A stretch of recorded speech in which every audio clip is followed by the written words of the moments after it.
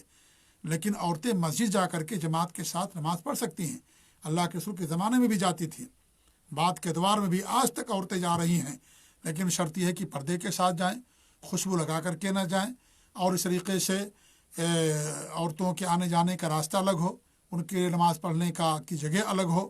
اگر یہ ساری چیزیں ہیں تو عورتیں مسجدوں کے اندر نماز پڑھنے کے لیے جا سکتی ہیں، اور مرد کو حق نہیں دیا گیا ہے کہ وہ اپنی عورتوں کو، خواتین کو مسجدوں میں جانے سے روکیں۔ اللہ کے رسول کی صاف حدیث لا تمنعوا اماء اللہ، اللہ کی بندیوں کو مت روکو۔ وہاں جانے سے بھی ان کے اندر خواتین کے دوران پیار بڑھتا ہے، محبت بڑھتی ہے، ایک دوسرے کے حالات معلوم ہوتے ہیں۔ ایسی مسجدوں کے اندر جو دروس ہوتے ہیں یا خطبے جمعہ ہوتے ہیں، ان سے ان کو فائدہ ہوتا ہے، لہذا مسجدوں کے اندر عورتوں کو جانا چاہیے اور ان کو منع نہیں کرنا چاہیے۔ اگرچہ گھر کے اندر ان کے لیے نماز پڑھنا زیادہ افضل ہے، لیکن عورتیں اگر مسجد میں جائیں گی تو ان کے دین کے اندر اضافہ ہوگا، اور دین سیکھیں گی، اور ان سے جہالت دور ہوگی، دینداری آئے گی، اور اس کی بنیاد پر اپنے بچوں کی وہ دینی تربیت کر سکیں گی۔ اس لیے عورتوں کو مسجدوں میں جانے سے انسان کو نہیں روکنا چاہیے، اور دونوں پر عورت عمل کر لے، کبھی مسجد جائے، کبھی گھر کے اندر نماز پڑھ لے، اس پر بھی عمل ہو جائے گا، اس پر بھی عمل ہو جائے گا، لیکن شرط ہے مسجد جانے کے لیے جو میں نے بیان کیا ہے۔ جی ہاں، پھر اللہ فرماتا لا تلہیہم تجارت ولا بیع عن ذکر اللہ، ایسے لوگ جنہیں تجارت اور خرید و فروخت اللہ کے ذکر سے، وہ اقام صلاح اور نماز قائم کرنے سے، وہ ایتاء زکوٰۃ اور زکوٰۃ ادا کرنے سے غافل نہیں کرتی، یعنی وہ تجارت میں مگن نہیں رہتے ہیں، خرید و فروخت ہی میں مگن نہیں رہتے ہیں، بلکہ خرید و فروخت انہیں اللہ کے ذکر سے غافل نہیں کرتی ہے۔ تجارت بھی کرتے ہیں، دنیا بھی کماتے ہیں، مال بھی کماتے ہیں، اللہ تعالیٰ کا بھی حق ادا کرتے ہیں، نماز بھی قائم کرتے ہیں، اللہ کا ذکر بھی کرتے ہیں، زکوٰۃ بھی ادا کرتے ہیں۔ تو ایسا نہیں ہے کہ وہ یعنی غفلت میں رہتے ہیں اور تجارت اور خرید و فروخت اور دنیاوی چیزوں میں اس قدر مشغول ہو جاتے ہیں کہ اللہ تعالیٰ کی عبادت چھوڑ دیتے ہیں، جیسا کہ آج ہے بہت سارا یعنی معاشرہ ہمارے ملک کا، کہ نماز ہوتی رہتی ہے، لوگ جو اپنی دکانوں کو کھول کر کے رکھتے ہیں، نماز ہی نہیں پڑھتے، جماعت قائم ہو جاتی ہے، نماز ہوتی رہتی ہے، لیکن لوگ مسجدوں کا رخ نہیں کرتے ہیں۔ نہ دکانوں کو بند کرتے ہیں، نہ مسجدوں کو جاتے ہیں، بلکہ کچھ تو گانے سنتے ہیں، کچھ کھیل کھیلتے ہیں، اور کچھ جو ہے اور نہ جانے کیا کیا حرکتیں کرتے رہتے ہیں۔ بغل میں مسجد ہے، باہر کھڑے رہیں گے، آپس میں گفتگو کریں گے، غیبت و چغلخوری کریں گے، گانے سنیں گے، سنائیں گے، ناجائز گفتگو کریں گے، لیکن اللہ کے ذکر کے لیے، نماز کے لیے مسجد نہیں جاتے۔ تو یہ مومن کی شان نہیں ہے، مومن کی پہچان نہیں ہے۔ مومن کی پہچان یہ ہے کہ وہ لوگوں کا حق ادا کرنے کے لیے دنیا بھی کماتا ہے، دنیا کو بھی سامنے رکھتا ہے، کیونکہ اسے بچوں کو کھلانا ہے، لوگوں کے حقوق ادا کرنا ہے، زکوٰۃ دینا ہے، اور اس طریقے سے مسجد کی تعمیر ہے، مدارس کی تعمیر ہے، نیک کام کرنا ہے، اس کے لیے مال چاہیے۔ اس لیے مال کمانا حرام نہیں ہے، لیکن دنیا ہی کے پیچھے پڑ جانا، آخرت کو بھول جانا، اللہ کو بھول جانا، روزہ نماز چھوڑ دینا دنیا کے پیچھے، مال کے پیچھے، یہ شریعت کے اندر حرام ہے۔ تو مومن کامل وہ ہے جو ہر ایک کو اس کا حق دیتا ہے، مال کا جو حق ہے، تجارت کا جو حق ہے وہ بھی دیتا ہے، اللہ تعالیٰ کا جو حق ہے وہ بھی دیتا ہے۔ نمازوں کے اوقات کے علاوہ وہ تجارت کرتا ہے، خرید و فروخت کرتا ہے، حلال تجارت کرتا ہے، لیکن جب اللہ کے ذکر کا، نماز کا وقت آتا ہے تو نماز بھی قائم کرتا ہے، سب کچھ چھوڑ دیتا ہے، بیع و شرع کو، خرید و فروخت کو چھوڑ دیتا ہے، اور اس طریقے سے اللہ رب العالمین کے لیے مسجد چلا جاتا ہے، اللہ کی عبادت کرتا ہے۔ ایسا نہیں ہونا چاہیے کہ ہم خرید و فروخت کے پیچھے پڑے رہیں اور مسجد نہ جائیں، نماز نہ ادا کریں۔ نماز فرض ہے، یہ رکن ہے نماز، کسی بھی صورت میں نماز معاف نہیں ہے، کسی بھی صورت میں سب سے پہلے نماز ہی کا حساب لیا جائے گا۔ اگر نماز درست نکل گئی تو سب صحیح ہو جائے گا، اگر درست نہیں نکلی تو وہیں سے خطرناکی شروع۔ اور جو نماز نہیں پڑھتا اس کا حشر قارون فرعون کے ساتھ ہوگا، ابی بن خلف کے ساتھ ہوگا۔ ہمارے درمیان، غیر مسلموں کے درمیان فرق نماز کا ہے، فرق نماز کا بھی ہے، توحید کا فرق ہے، بہت ساری چیزوں کا فرق ہے، لیکن نماز یہ اہم اور بنیادی فرق ہے۔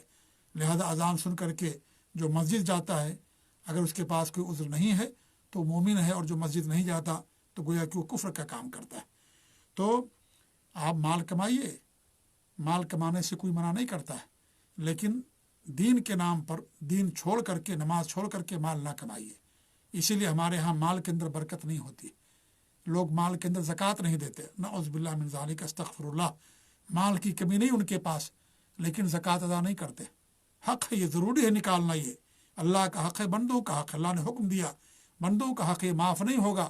جو زکوٰۃ نہیں دیتا معاف نہیں ہوگا۔ مجنون ہے، پاگل ہے، کوئی بچہ ہے، اس کے پاس مال ہے، وراثت میں ملا، اس کو بھی زکوٰۃ ادا کرنا ہے۔ یہ بندوں کا حق معاف نہیں ہوگا جب تک کہ بندے خود نہیں معاف کریں گے۔ تو زکوٰۃ بہت اہم عبادت ہے، نماز کے بعد زکوٰۃ ہی کا مقام و مرتبہ ہے۔ تو ہمارے معاشرے میں بڑے بڑے مالدار ہیں، وہ جانتے ہی نہیں کہ زکوٰۃ کیا ہوتی ہے، زکوٰۃ ہی نہیں دیتے وہ لوگ۔ ایسے لوگوں کو اللہ سے توبہ کرنا چاہیے، اس لیے ان کے مال میں برکت نہیں ہوتی، بیماریاں، پریشانیاں، ایکسیڈنٹ اور نہ جانے کیا کیا جو ہے برے مقدمات میں پھنسا دیے جاتے ہیں، اور اچانک ان کا لاکھوں روپیہ چلا جاتا ہے۔ کیوں؟ اس لیے کہ اللہ کے لیے زکوٰۃ نہیں دیتے، ان کے مال پاک نہیں ہوتے۔ جب مال پاک نہیں ہوگا تو بیماریاں آئیں گی، عذاب آئے گا، اور اس طریقے سے بری چیزوں میں انسان کا مال ختم ہو جائے گا۔ جی ہاں، تو اللہ کو ڈرنا چاہیے، اللہ سے لوگوں کو ڈرنا چاہیے، اور اللہ تعالیٰ کا حق اور بندوں کا حق ادا کرنا چاہیے۔ پھر اللہ فرماتا ہے یخافون یومن، اس دن سے ڈرتے ہیں جس دن کیا ہوگا، تتقلب فیہ القلوب والابصار، جس دن بہت سے دل اور بہت سی آنکھیں الٹ پڑ جائیں گی، یعنی قیامت کے دن سے وہ لوگ ڈرتے ہیں۔ قیامت کا دن سے وہ ڈرتے ہیں کہ ایک دن سب کو مرنا ہے، ہمیشہ کوئی رہنے کے لیے نہیں آیا۔ حضرت آدم علیہ السلام سے دنیا کی شروعات ہوئی، کتنے لوگ دنیا کے اندر آئے، کوئی گن سکتا ہے؟ نہیں گن سکتا۔ سب چلے گئے دنیا سے، انبیاء چلے گئے، اولیاء چلے گئے، بڑے بڑے مالدار چلے گئے، سرکس چلے گئے، ظالم چلے گئے، نیک اور پارسا چلے گئے، سب چلے گئے دنیا سے۔ کوئی دنیا میں ہمیشہ رہنے کے لیے نہیں آیا۔ ہم دنیا میں ایک مسافر کے طریقے سے ہیں، جیسے ایک مسافر کسی اسٹیشن پر اترتا ہے تو تھوڑی دیر کے لیے اترتا ہے، ہمیشہ کے لیے نہیں اترتا، پھر دوسری ٹرین پکڑ کر کے پھر اپنے منزل کو چلا جاتا ہے۔ اس لیے کوئی ہمیشہ رہنے کے لیے نہیں آیا، تو ایک دن مرنا ہی مرنا ہے سب کو۔ اس دن سے ڈرتے ہیں لوگ، اس دن کی تیاری کرتے ہیں۔ موت آنے سے پہلے موت کی تیاری کرو۔ اس دن کی تیاری ہے کہ انسان اللہ کے دین پر چلے، سچ بولے، جھوٹ نہ بولے، نماز کی پابندی کرے، شرک نہ کرے، توحید اپنائے، لوگوں کے حقوق ادا کرے، زکوٰۃ دے، نیک اعمال کرے جتنا ہو سکتا ہے، لوگوں کا تعاون کرے، خیر کا کام کرے، دین پر کاربند ہو جائے، یہ تمام چیزیں اس دن کی تیاری کے لیے ہیں۔ تو انسان اس دن سے ڈرے جس دن سب کو ایک دن جانا ہے، سب کو اللہ کے سامنے حاضر ہونا ہے، سب کو دوبارہ اٹھایا جائے گا، قیامت قائم ہوگی، کوئی یہاں ہمیشہ رہنے کے لیے نہیں ہے، دنیا بھی ہمیشہ نہیں رہے گی، دنیا بھی ایک دن فنا ہو جائے گی، دنیا بھی ایک دن فنا ہو جائے گی اور سارے انسان دوبارہ زندہ اٹھائے جائیں گے۔ تو وہ لوگ ڈرتے ہیں اس دن سے، ہمیں بھی ڈرنا چاہیے، ہمیں بھی ڈرنا چاہیے۔ جو سرکش ہوتا ہے وہ نہیں ڈرتا ہے، جو مومن ہوتا ہے وہ ڈرتا ہے۔ اللہ کے رسول کے حدیث اتقوا النار ولو بشق تمرہ، جہنم کی آگ سے بچاؤ اپنے آپ کو، ڈرو اس سے، چاہے کھجور کی ایک آدھی گٹھلی ہی کیوں نہ ہو، یہ آدھی کھجور ہی کیوں نہ ہو، اسے اللہ کی راہ میں صدقہ کر کے اپنے آپ کو جہنم سے بچاؤ۔ تو اللہ تعالیٰ سے ڈرتے ہیں، اس دن سے ڈرتے ہیں، اور اس دن سے اللہ کے عذاب سے، انتقام سے، جہنم سے بچنے کے لیے تیاری کرتے ہیں، اللہ تعالیٰ کا تقوی اختیار کرتے ہیں اور صبر کرتے ہیں، نمازوں کی پابندی کرتے ہیں اور عمل صالح کرتے ہیں، اور دلوں کو حسد سے، بغض سے، کینہ سے، بدگمانی سے پاک رکھتے ہیں۔ ایسے لوگوں کے لیے اللہ رب العالمین نے جنت کا وعدہ کیا۔ صلہ رحمی کرتے ہیں، صدقات و خیرات کرتے ہیں، لوگوں کے حقوق ادا کرتے ہیں، اللہ تعالیٰ کا حق ادا کرتے ہیں، اور اپنے اعمال کو کفر سے، نفاق سے، ریاکاری سے، شرک سے بچاتے ہیں۔ ایسے لوگوں کے لیے اللہ رب العالمین نے جنت کا وعدہ کیا۔ لیجزیہم اللہ احسن ما عملوا، اس لیے ایسا کرتے ہیں تاکہ اللہ تعالیٰ انہیں ان کے اعمال کا بہترین بدلہ دے۔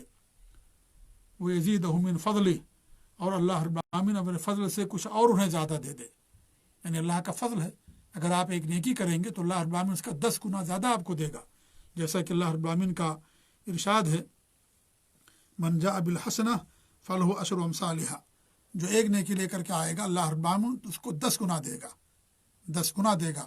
تو اللہ رب العالمین بڑھاتا ہے، آپ ایک نیکی کریں گے اللہ تعالیٰ آپ کو 10 گنا اجر زیادہ دے گا، بلکہ اس سے بھی زیادہ اللہ رب العالمین نیتوں کے مطابق انسان کے اجر کے اندر اضافہ کرتا رہتا ہے۔